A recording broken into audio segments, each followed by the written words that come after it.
A message from McAfee. Wondering why the post office is texting you or why you owe thousands of dollars in toll fees? Because someone's trying to scam you.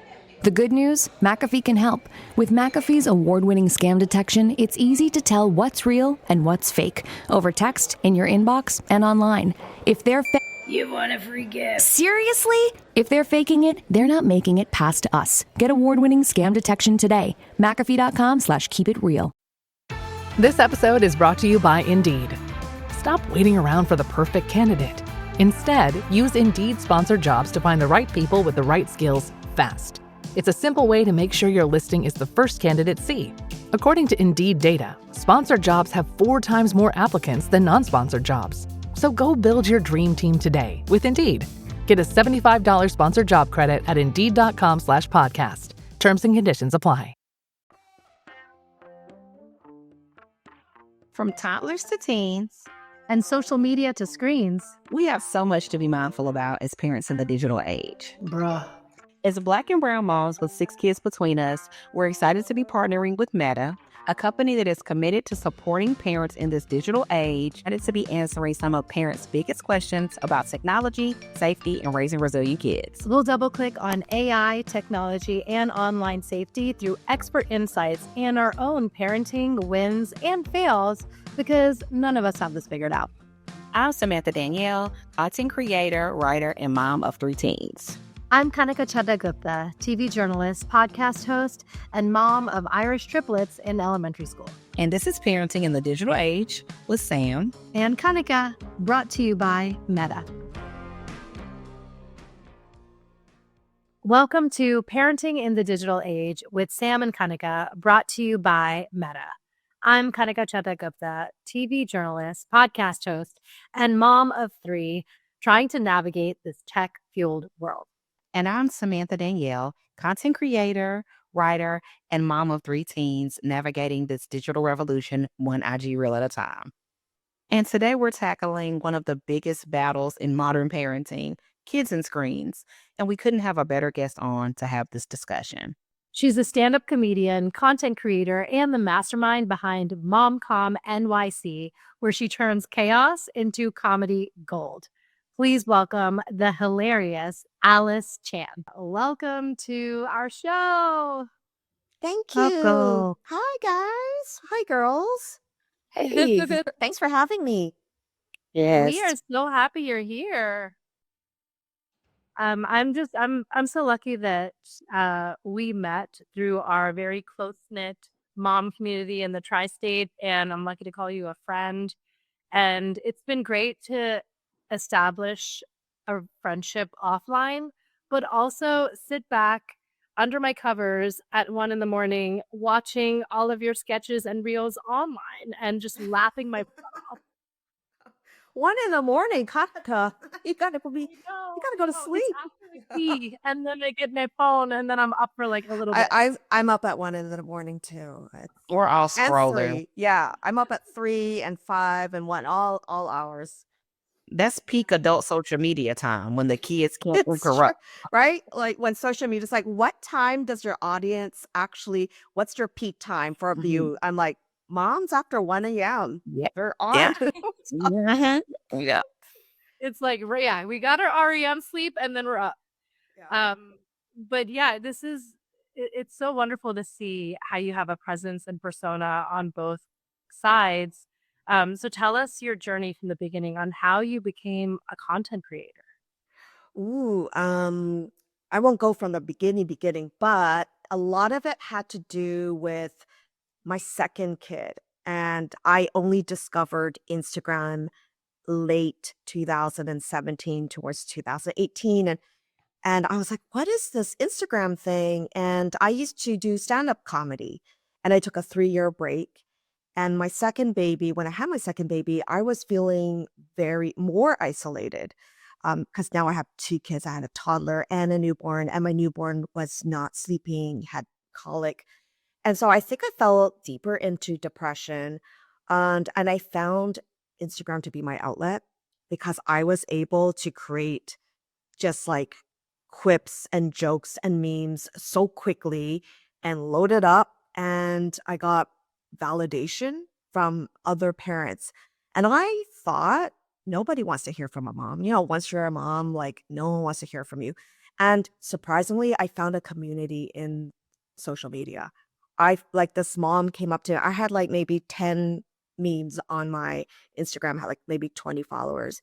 And she came up to me. She's like, "This one is really funny. Do you mind if I share it?" And I thought it was a scam. I was like, "Okay, this lady has over 100,000 followers. And why would she want to share mine?" And she did. And that's when I started to meet the rest of the Instagram community, the parents. And it was like a whole new world. I'm like, people want to hear from parents. This was like all new to me. We're And that's when it working started to together. grow. Yeah. Actually, Sam, can you share about how you too, I mean, you have been a content creator from the beginning too, and really help those who are in similar situations. You are a proud Black single mom, and we need to see more of this. I think a lot of us content creators, especially when you got started like in the 27s and like 2017, and then kind of around the pandemic time, I think a lot of us fell into it. I don't even think that I didn't intend to be a content creator. I don't think I even was familiar with what the term was. I call myself like I was the kid that always got talks too often and loudly in class. And then I like monetized it because I was just on social media doing what I normally would do, just like, sharing what me and my family are doing. And at the time, I was actually still married. I was just sharing what we were doing, especially around the pandemic. Like, I had 3 kids at home, right? And it was like the kids versus us. Like, we have to figure out something so that the kids don't drive us crazy, so that we don't drive the kids crazy. So we just started sharing like different things like tie-dyeing our t-shirts or like learning new science experiments. Every day was a little bit of an adventure. And like you said, Alice, people cared about it. So, and everybody was kind of in a shared space during that time where it was kind of like, well, we want to know what to do too. This is like a crazy time. So my platform kind of started to grow kind of quickly during the pandemic. And I noticed like around when it got to maybe like around 10,000 followers, that's when people started reaching out to me and being like, oh, you're a content creator. Like, can we partner with you? Or you're a content creator. Would you like to come to something? And I was like, oh, I'm a content creator. Sure. So it was almost kind of like for fun. It was definitely just for fun and for whoever wanted to, follow along. But then it kind of just, I feel like my whole journey has just been kind of just like things falling into, through me just like sharing. Like Kanika said, after I got divorced, I became a single mom. I just kind of shared that, like, y'all, it's just me and 3 now. And there's a lot of women who also are African American single moms who have went through a similar journey. So what I love most about the whole thing and what all of us share is that community. It's finding people that look like you, who can relate to you, and that you can support each other and share things. Because parenting is hard, it's complicated sometimes. So having people alongside with you, it just makes it so much of a better journey. Totally, totally. And I think what I found also around the pandemic, a little bit before 2019, was that I love having conversations with fellow parents because we have to exchange notes. If we're living in silos, doing the same thing every single day and feeling like you're just a hamster on a wheel, it's like you're not growing. But if you have this podcast, it's like if you have someone else on who might be from a different background or have different perspectives. Now you're like, aha, I'm going to implement that in my day. That has changed me for the better. And now I'm going to show up differently as a human being, mom, with my kids, all of that. So, yeah. And you brought up community, and Alice, you've really built a wonderful community around you at a time that was really dark, like postpartum. I want to go there because, moms don't talk about this enough. And, when you just want to stay in a hole and not meet anyone, you can spiral. But you were like, no, I'm going to get myself out of this. And you help people along the way. So tell us how you did that at that time. Yeah, and then okay, so for my first child, I was working full time at a bank doing a corporate marketing job, and I had my first kid, James. After 4 months, my husband asked me, "Do you want to stay home with our baby and quit your job?" And at that time, I did not like my job. It was not creative. It wasn't me. It was just a basic 9 to 5 job. And I thought this was my dream, like stay at home with my baby, the easiest job in the world. I quickly learned it wasn't. And it's not that it's hard, but it's also isolating, like you said, Kanaka. I didn't have a community, and I didn't know that I had to have a new set of friends to complement my other friends. And a lot of my single friends kind of just thought, oh, they pushed me aside. They're like, Alice is busy. We're gonna do things without Alice. We're not gonna ask her because she's gonna say no anyway. And I often did because I was so tired and I couldn't get out late at night. And I did for 3 years, just like kind of just try to find mom friends, did a lot of baby and me classes, and didn't really put self-care, didn't look into like, what does Alice want to do? I tried all these different things with my baby, but nothing really for me. And it wasn't until my second baby that I realized I think I need to go back into comedy. Like I walked by a bar, we were in Greenpoint, and there was a live comedy show put on by women and it was free. So there was no excuse. I went and it sparked something in me and something resurfaced. Like I think I need to fill a void. And that was when I was like, hey, there's this Instagram, and then I start writing jokes on it, which helped me create better jokes, better punchlines. And same as you, Sam, I wasn't trying to be a content creator. I didn't know what it was. For me, it was an outlet. It was something like therapeutic for me, and it helped my comedy. And quickly, I found my community, and I felt like, and I've met friends on Instagram, and we've become closer. And like, I met Kanaka on Instagram, like, you know. So that's how it really started, and it actually helped my postpartum depression because I had an outlet and I had people listening to me and wanting to hear what Alice had to say. And it wasn't all about mom stuff, but mom was part of my identity and I got to share my struggles. And I have no shame in talking about postpartum rage, postpartum depression, how isolating parenting can be, how boring parenting can be, and how I don't love every second.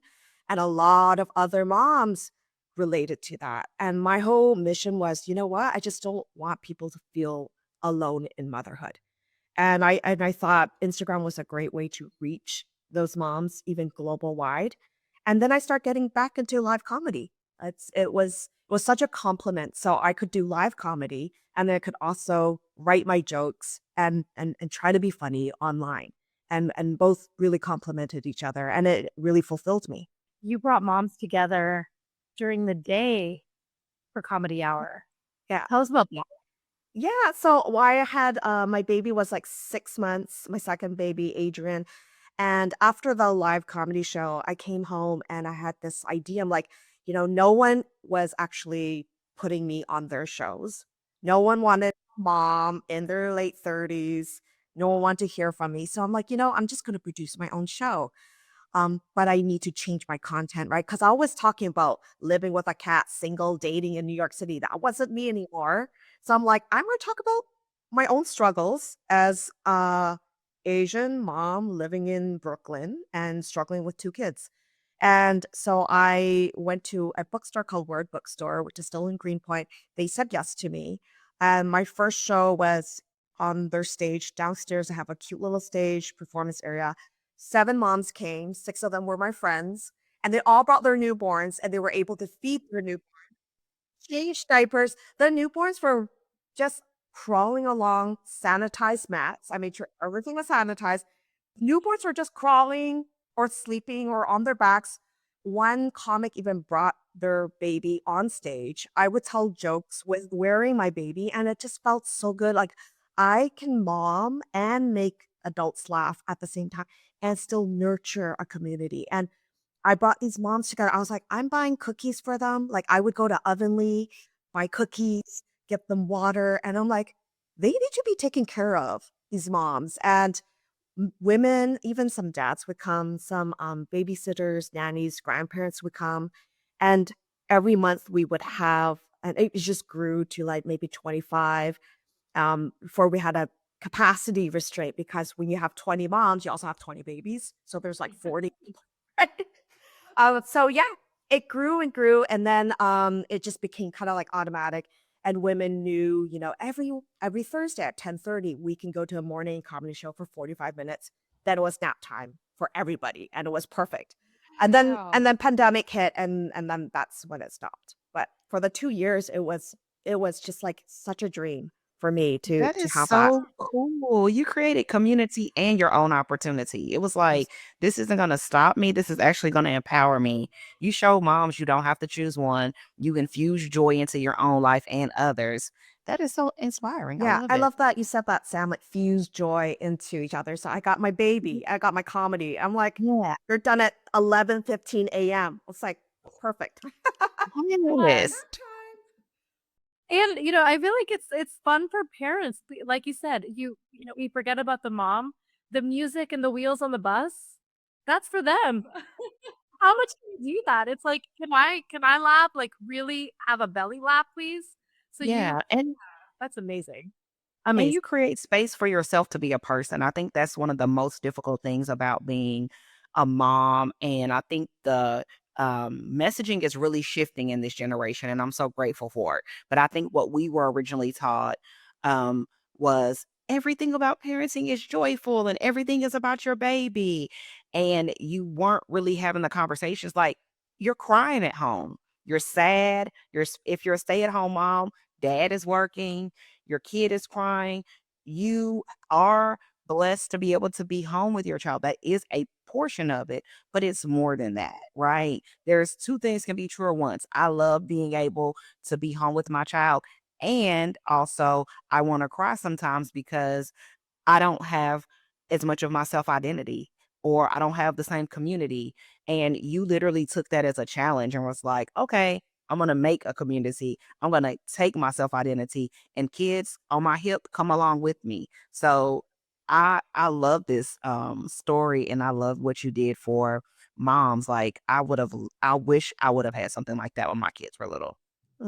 I did too. I was thinking like I wish I had something like that too, to be able to be an adult for just 45 minutes and laugh at adult jokes. Moms don't have time past 7 p.m. to go to a comedy show in the city. So That's right. 10:30 a.m. that works. Present day, how old are your kids now? Now they are my oldest is 11 and Adrian is Okay. 8 now. Yep. Okay. That's cool. And they Wow. still remember those days, which to me is so special because Oh, they were part of it. absolutely. Yeah. You're on stage. Yeah. They were on stage. Yeah. That's amazing. That's amazing. Let's shift gears and talk about screen time because, our babies were native to screens. They knew how to scroll. It's like they're saying mama and then they're like scrolling, which is amazing. They knew how to do both. So, tell us when you introduce screens to your kids. We introduced screens to my first child, I think around maybe 4. He was watching Blippi. That just made my life easier when I'm trying to cook and he's not like all over the place. So, and then he was watching Peppa the Pig. So a lot of just like short YouTube distractions for him. And then my little one was much earlier because he saw his brother on it. So he got an iPad much earlier than we thought he would.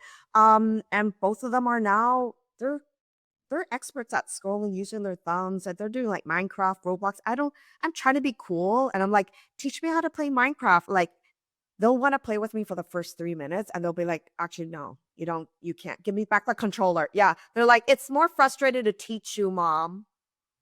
So I need to enroll in my own Roblox classes just so I could like relate to my kids. And I bet they have them. Like, I bet They they do. have they, them. they need to have. And you said that you guys are like on your kids, like their first little things were YouTubes.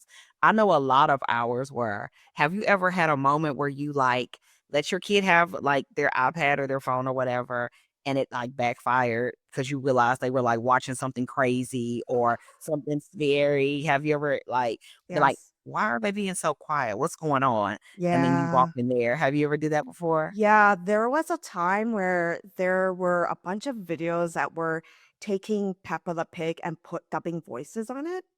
And then my yeah, and my kid was like, "Oh, watch this. This is so funny." And it was a different voice. And I was like, "Oh, no, no, no, you can't watch that."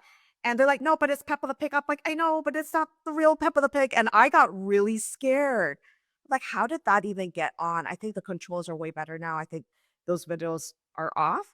But at a point in my life, I was just like, I don't know what's safe. And so I had to like being right next to them to make sure whatever they're watching was appropriate. Yeah, it's true. I think my kids definitely would get sucked into unboxing videos, which is Oh, just yes. Love I'm like, okay, so they're taking out the toy and Right. they're playing with it and you're watching them play with it. Like, you go do your own thing. I don't know why they're yeah. into that. It's really weird.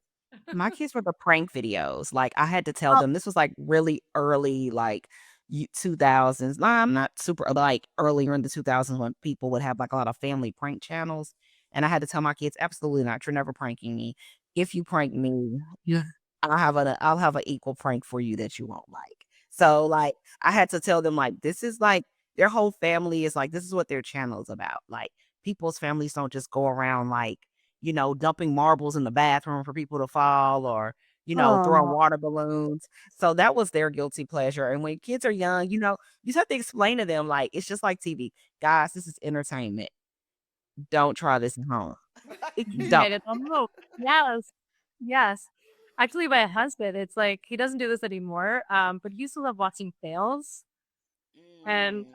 I was just like, this is so wrong. But it was almost like it's reminiscent of like if you remember America's Funniest Home Videos. yes. Where you're Okay. just like, I get it. Like we all watch that. How do you set screen time limits for your kids now and maybe even yourself? Like, have some boundaries. Yeah. Yeah, no, good question because I also need to set myself a limit and I'm constantly on it because part of it is my job. But I also have to need to define that to my kids because they're watching me as their role model. So I'm like, they're like, okay, if mom is on it, then it's okay for me to be on it. So I have to define them like, mom is working right now. And they understand that now. They do have hourly limit. So every weekday, it's 1 hour, and then on weekends it's kind of like 2 hours. Depending how busy I.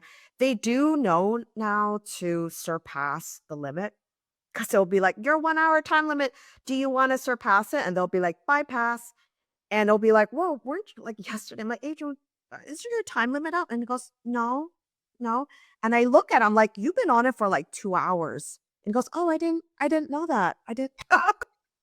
How do you handle? Because this would be a big thing with my kids. Because 'cause I'm typically more of a stricter boundary parent compared to the other kids when they're like, "But everyone else gets to keep their phone all the time, but everyone else keeps their phone in their room." Because I always say, "Well, if you're going to bed, well, why do you need your phone?" "Well, I'm not gonna be on it." "Well, if you're not gonna be on it, then why do you need it?" How do you what is your response when they start hitting you with the, "But my friends, and I'm the only Oh one my in the god. world." What do you say to your kid? Oh yeah, we all know that, right? But my friends have it, but my friends is on that, but my friends can watch this show that's rated for mature. I'm like, "Okay, so you guess what? Your friends also eat kale and broccoli. Are you going to eat that?" I "No." like "Okay, do you it. get it?" I like it. I So like it. you when you and your friends are not the same, I am not the same. I'm not their parent. We're different. I need to just keep telling them we're different. And sometimes it just has to, I just have to bring something up like that for them to kind of just get out of that thinking like my friends have this, we're not the same. And I'll tell you why. They eat Chinese food and you don't, and you're half Chinese. So what's up with that? I like it. You have Yeah. quick listen, being a comedian has really worked for you because you have some good comebacks.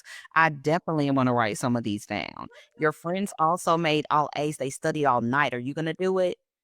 Get out of here, kid. Beat it. I like it. You wanna get some broccoli going? You know what? I don't even want the phone, mom. Here you go. I like it. Right. Yeah. They will happily be like, take it, take it. You know what? Early. Never mind. Here, girl, let's take it. That's awesome. Social media is a beast, especially for parents and you being a content creator. How do you feel about teens on social media? Well, I really didn't know teens were on social media until I joined TikTok. And there were all these teens who were like, aren't you too old to be on TikTok? And uh and the answer is no. And I went to Meta's teen account launch, and that was really like an eye opener for me because I'm like, wait, they're taking these measures. And I think it was so timely for me because I'm learning all this stuff. And when my kids are finally at age to have social media, I'm equipped with all this knowledge and I'm going to seem much smarter than they are. And they're going to just respect what mommy tells them because right now I'm like telling them no social media, no social media. But now I know all this information. So when they are ready, I'm going to be like, yeah, here's social media with these guidelines. And they're going to think I'm the coolest mom in the world because they're going to like, oh, you said no social media. And now I get social media. I'll follow all the guidelines. Which is so cool. It's great. Like, I think where we're at now is so good as parents because we do have resources. I think a lot of the big bad or the scary has just been trying to figure out what's right and what's wrong. And I agree for me, it was going to the Screen Smart event too, because I consider myself to be like a mom who knows, but mostly just a nosy mom in general. So my kids know that nothing is sacred in their phone, nothing is secret as long as I pay the bill. I have the will to look. So, but being able to go to that event and see what we could put in place, like you said, proactively, I think a lot of parents are going to be having kids going into those teenage years, and you're going to be more equipped, and you won't have to be like going back and making rules, which that was really difficult because it was like as I learned more, I had to adjust parameters more. You're going into it as your kids age into social media, you're already in the know and you're like, actually, you want your social media? Let me see your phone. We're going to do these rules. We're going to do that. And I think that's going to be so successful, not having to like go back and like kind of retract and say different things. So it's great that you're getting that education and that knowledge like proactive. Right. And it was so good to also hear from high profile like celebrities like Jessica Alba, what she does with her teens and what does she think about social media. And I'm like, okay, celebrities also have these struggles and they also have these conversations and hard talk with their teens. And they also have, some back and forth. But I am ready. I am prepared. And it was great that I attended that event. Um, and also, one good thing is that I don't have to fix any mistakes. Like the teenagers who are already on social media, like years before the Screen Smart event, the sexting, the sending the nudes by accident or maybe as a joke, you know, I'm going to be having these conversations before they even have a phone. So there's not going to be any backpedaling, fixing mistakes and and retracting that image that you sent by accident, like or for fun. No, I think that's great. And I think there's so much, and like me and Kanika have this conversation all the time, especially around things like self-esteem. I know it sounds like you're a parent that's being like really thoughtful about how you're going to bring social media into your kid's life. Have you thought about like how you will help separate your kids' um, real life from social media, and just for the whole self-esteem purpose, like how you'll convey to them like you're still this person and this is just like you're online. Have you thought through what that would look like for you and your family? Well, luckily for me right now, my little one is just into gaming, so Roblox and watching YouTube funny videos. My older one is getting a little more creative and wants to start editing videos. And I think that's great because I see this like filmmaker in him and it allows him to be creative, but he's allowing me to help him and to see what he's doing. He's asking for advice, which is like, okay, I'm still cool to him because I know more. I always have to know more than my child um to be relevant in his space. And I'm just hanging on for dear life because he's 11 and it could be tomorrow where he's like, I don't need you anymore. So I still need him to be like, how do you put captions on CapCut? How do you upload a video? You're still a cool mom. You're still So, ahead. I yeah. like that. I like it. So, Alice, one of the best things about your comedy and your sketches is that you act out like your kids and your husband and yourself. You just play all the roles of your family and you do it really well. So, like, I guess, how do you conceptualize all that. Like, I think everything during the day is fodder for you to like turn into a reel. It is. The more time I spend at home, I feel like there's more content to create. My husband works from home, so there's always content because there's always something like, it's like today, this morning, where's the goldfish? I'm like, it's literally, it was right in front of him. I'm like, it's right there. He's like, oh. And I'm like, you just gave me content. Like, and my kids, it's every day. How is school? It's okay. Bedtime. They want to tell me a whole like 5 chapters of Roblox and what's happening with Roblox or what Kenny did today and what Sheila said to him at lunchtime. There's always content as long as I'm home with them, and when I'm not around them, I'm kind of like, oh my gosh, what do I don't have anything to create. So this whole week I was been really busy, and you'll see like a drop on my Instagram social activity. There has just not been any fodder to create content with. I feel like I say this all the time. If you're a mom, the jokes write themselves because if you could just put a camera like and that's why I love that we're getting away from the like perfect social media mom because I'm like, I used to think, I don't know how y'all's houses are, but that's definitely not how my house is. And my kids definitely don't act like that.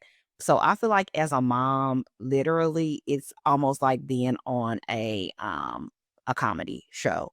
The things that your kids say, the things that we're presented with every day, it's just like the hits just keep coming, There's so you know. much. There's so much. Even with other parents, when you're on the playground, you hear something funny or someone does something fun. It's all over. It's all around us. When if we allow ourselves to see the funny in everything, it's 24/7. Like even waking up at 3 in the morning, I'm like thinking about something funny.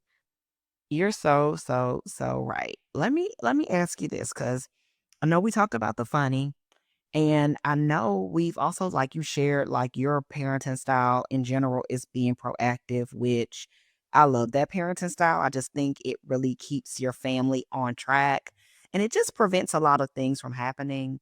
What are a few things that you would tell a mom or a dad like especially because you are kinda, like, easing your kids into social media, what's in your digital parenting toolkit? What are just like if you could give us, like, 2 or 3 quick hits that you would give to a parent, to help them navigating this space? Yeah, I think social media is comparable to like junk food. It's awesome. It's fun. It's engaging, but also it can inspire you and be creative um, with limits. You can have it, but you also have to finish your homework. You also have to play outdoors. I'm not telling you to be an athlete, but engage with your friends outdoors. Go to your friend's house. And I rather have my child watch a YouTube video with his friend instead of by himself at his room. Like it could be something engaging and fun to do with a friend, but I want you to be social still and have limits in terms of solo social media time. I love that. So just making sure kids still get offline, but then also I love that you acknowledge the positivity in it because there's so much community. Just like we can build community on social media, kids can build community too. I think when we were growing up, we were oftentimes limited by just the people around you. And that can be really isolating if you're a kid who doesn't necessarily identify just like the kids in your class but now with social media, kids can see people look differently, people speak differently, people have different interests, um, and they can identify and create community and find enjoyment and positivity and fun in those social media groups too. So I love that you like express that as well. And laughter really is the best medicine. And I feel like we always have to find the humor in parenting because it is hard. It's nonstop and it's 24/7 and it's lifelong. So there's just so much to kind of take in there. How have you navigated tough conversations with your kids? And then make sure that there's like a levity and a lightness to it, that it's not awkward for you, not awkward for them. Like, give us some examples of that. Yeah. Well, I follow Dr. Becky. I think everybody does. And she gives you scripts in terms of like, and she touches on different age ranges too, like, struggles with tantrums or your kid is not talking to you, or um, when we are ready to talk about the birds and the bees, And also, thorn.org is a great website. It's a great resource for parents to find like scripts and how to talk to your kids, like ease them into it, depending on how comfortable you are with the subject. And my 11-year-old is now learning like about the body, about where babies are coming from. And he's getting really curious. And his friends are talking about things. And he asked me a question which threw me off one week. And I was like, I don't know how to answer that question. And my mind was just going just crazy. And it reminded me like, Alice, you're not 5 steps ahead right now. You gotta be on it. You gotta be like reading up on like these kids are learning these things now with their friends, and they also have access to the internet. And you want them to learn from you first at home and know that whatever they see online, they're prepared for that. So because you can't control what they see online and you can only educate them at home. So I'm trying to it feels like a race right now. Like I thought I had the whole social media gaming all like done. Like I'm good with that, but now it's about the hard topics about sex, about where babies are coming from and like what is homosexuality? Why do people do this and why do people have multiple part? I don't know yet. So I need help in that area and thorn.org has helped me. I do Dr. Becky is great to follow as well. Um so yeah, that's that one I gotta keep on top of that for sure. But Yeah. give yourself grace because you already are doing a lot. And I feel like no matter what we do, you can always stay steps ahead. But I always say this, we're fast, our kids are faster. The internet is faster. So don't feel like if you don't know or you don't get it right, like we are all figuring it out. And our parents did too. Why do you think our parents would always say, because I said so? Because they didn't have Google. They didn't have Google to ask. They didn't have a Google to, like, make a cute little curated answer, like, that's the best they had in their pocket at the time, so and look at us, we're still here alive and thriving, so I think even if your kids catch you off guard with something because, y'all, there's always something new, like, my kids come up with terms, I'm like, "I don't know," and I used to be like that, y'all, I used to be, like, trying to and I realized the first time when I told my kids, "I don't know," they looked at me like, "Excuse me?" I "Ah, come back in a minute. I can look it up with you. We could." And sometimes it's an invitation to invite them in and say, "Let's look it up together. Hmm. This is new for mama Yeah. too."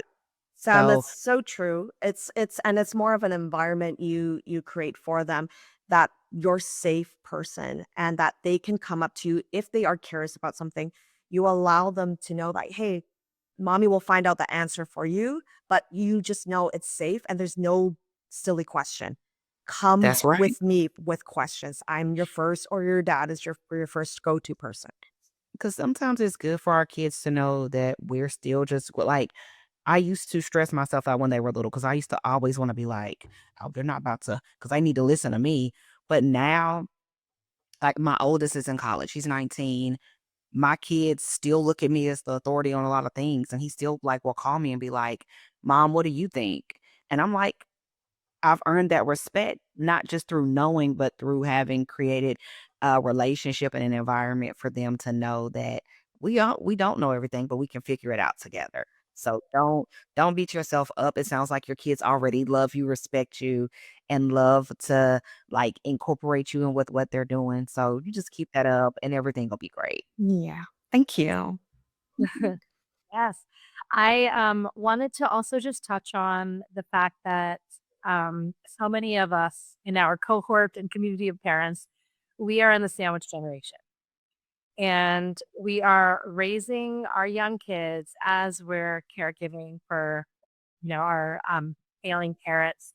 And this is something that I know so deeply. My mom was diagnosed with Alzheimer's. And so it's been like 4 or 5 years that I haven't had like a conversation with my mom. And I wish she had more of an active role in rearing her grandchildren. So that's just one more thing as parents that we are dealing with. And and I know you can relate. So if you can share like what that's like and how you're, kind of plowing ahead. Yeah, the sandwich generation, I just learned about this a few years ago, and I was taking care of my dad. I luckily I have two sisters who live in Vancouver. That's my hometown. I'm in New York. So I would fly back and forth to see my dad, and I could see him aging, and it's sad that every time I saw him, I wouldn't see him for like 5 months, but I could see the progression of his age. And he had like a lot of chronic illnesses. He lived till 88, so he had a great life doing what he wanted to do, and but it is hard. I remember I was in Vancouver, it was summer, we spent our summers in Vancouver. My dad was at a retirement senior home, and I got a call saying that he fell, and I'm like, "But I have to take my kids to the science center, and they've been looking forward to it all day." I'm like, "I can't cancel on my kids." And my mom was like, don't worry about dad, I'll go see him." I was like, "Okay, I'm gonna take my kids to the science world because I'm mom first to them. And I know my mom can take care of my dad later and my sisters will be there." So I drive by the retirement home because it's on the way. I see an ambulance pull up. I'm like, "Hey kids, mommy's gonna go in and just check on my dad." And they're like, "Yeah, yeah, sure." So I pull in, I see my dad on the stretcher. I'm like, "Hey dad," he's totally conscious. And I'm like, "It's Alice. I'm gonna go see you at the hospital." He's like, "Okay, that's fine." So I'm like, "Okay, good." He's in the ambulance. Let's go to the science world. So I'm like, "Okay, mom mode. Let's get to science world. Let's meet your friends, have fun." And then after that, I had to do a comedy show. So I had to perform, be funny, then go see my dad at the hospital. So it was like, it's the hardest thing, like What? parenting and also caring about your parents who are not healthy. That is the hardest thing, but wow, it tells you how much capacity we can grow. You think that you've grown a lot already becoming a parent, and then when you have this extra challenge, you're like, I can grow more beyond the capacity that I thought ever. And my dad passed in 2023. It's propelled me to this new person. I feel very different. And I also feel like I can relate to people who have lost or who are grieving even their living parent. I could relate much more. I could connect with them in a different level that I couldn't before. And to me, I'm like, bad things happen, unpredictable things happen, and it propels you to be a better person, to be stronger, to be resilient, and to really take advantage of the time you have with the people that you love. Yeah. Mm, wow. Yeah, that's so important. And I'm glad we're having these, open conversations here because this is what community is about. We got to talk about how we're raising the kids, the postpartum, the caregiving. Like this is our everyday. And if we don't have a sounding board, we feel really alone. And you know what's so funny? I'm very private. I do share sketches and my comedy, but when my dad was passing, I actually told the story on my Instagram story. So many people reached out, people who have lost their parents or people who haven't yet. And there was such a flood of love. I'm like, oh my gosh, like they carried me through and people just giving me such warmth and love on social media. I'm like, wow. Yes. And people care. I think the misconception sometimes is with social media, it's all big and bad and people don't care. Actually, people do care. And actually, there are people that are just regular, normal people behind screens. And I think that's what the common thread is as women, as moms. Like, we all can identify, even in different backgrounds. We can relate to grief. We can relate to motherhood. We can relate to marriage. It's not always the good things that really can help bring us together. It's the difficult ones too, and just realizing like we're all human, we're all going through it. Um, and we want to be there. I think inherently we want to be there for people. We want to support people. I think, that's one of the things that I'm grateful for. I think I've met a broader community, a deeper community through being vulnerable and sharing online.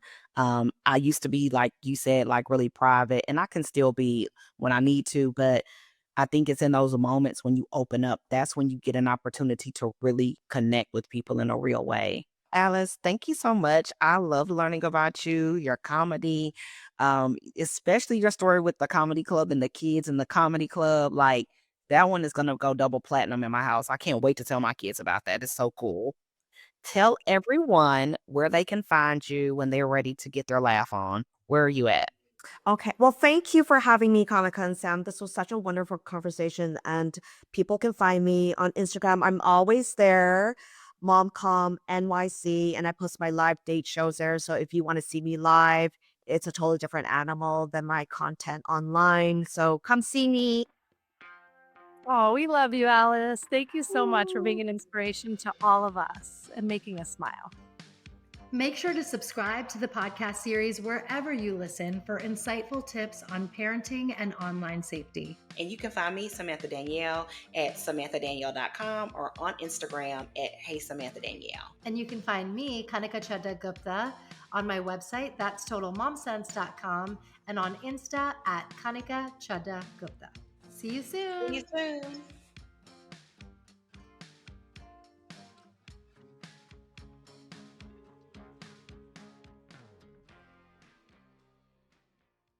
Hey, Ryan Reynolds here, wishing you a very happy half-off holiday because right now Mint Mobile is offering you the gift of 50% off unlimited. To be clear, that's half price, not half the service. And Mint is still premium unlimited wireless for a great price. So that means a half day, yeah? Give it a try at mintmobile.com/switch. Upfront payment of $45 for 3-month plan, equivalent to $15 per month required. New customer offer for first 3 months only. Speeds slow after 35 gigabytes if network's busy. Taxes and fees extra. See mintmobile.com.